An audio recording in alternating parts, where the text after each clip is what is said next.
ಅಂತಾರಾಷ್ಟ್ರೀಯ ರಾಜ್ಯ ಮಟ್ಟದ 11ನೇ ಯೋಗ ದಿನಾಚರಣೆಯನ್ನು ಇದೇ 21ರಂದು ಬೆಳಗ್ಗೆ 6 ರಿಂದ 8 ಗಂಟೆಯವರೆಗೂ ವಿಧಾನಸೌಧದ ಆವರಣದಲ್ಲಿ ಆಯೋಜಿಸಲಾಗಿದ್ದು ಸುಮಾರು 3,000 ಯೋಗಪಟುಗಳು ಭಾಗವಹಿಸಲಿದ್ದಾರೆ ಎಂದು ಆರೋಗ್ಯ ಮತ್ತು ಕುಟುಂಬ ಕಲ್ಯಾಣ ಸಚಿವ ದಿನೇಶ್ ಗುಂಡೂರಾವ್ ತಿಳಿಸಿದ್ದಾರೆ.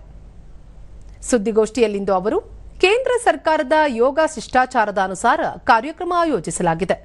ರಾಜ್ಯಪಾಲ ಥಾವರ್ಚಂದ್ ಗೆಹ್ಲೋಟ್ ಕಾರ್ಯಕ್ರಮ ಉದ್ಘಾಟಿಸಲಿದ್ದು ಮುಖ್ಯಮಂತ್ರಿ ಸಿದ್ದರಾಮಯ್ಯ, ಸಚಿವರು, ಸಂಸದರು, ಶಾಸಕರು ಭಾಗವಹಿಸಲಿದ್ದಾರೆ ಎಂದರು.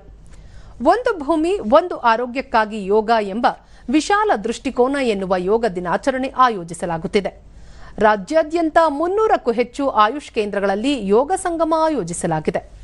ಮೈಸೂರು ವಿಶ್ವವಿದ್ಯಾಲಯದ ವಿಜ್ಞಾನ ಭವನದಲ್ಲಿ ಅಂತಾರಾಷ್ಟ್ರೀಯ ವಿಚಾರ ಸಂಕಿರಣ ನಡೆಯಲಿದ್ದು ಜುಲೈ ಮೊದಲ ವಾರದಲ್ಲಿ ಬೆಂಗಳೂರಿನ ನಿಮ್ಹಾನ್ಸ್ನಲ್ಲಿ ಮಾನಸ ಯೋಗ, ಜಯದೇವಾದಲ್ಲಿ ಕಾರ್ಡಿಯೋ ಯೋಗ, ಕಿದ್ವಾಯಿಯಲ್ಲಿ ಕಾರ್ಸಿನೋ ಯೋಗ ವಿಚಾರಣಾ ಸಂಕಿರಣ ನಡೆಯಲಿದೆ.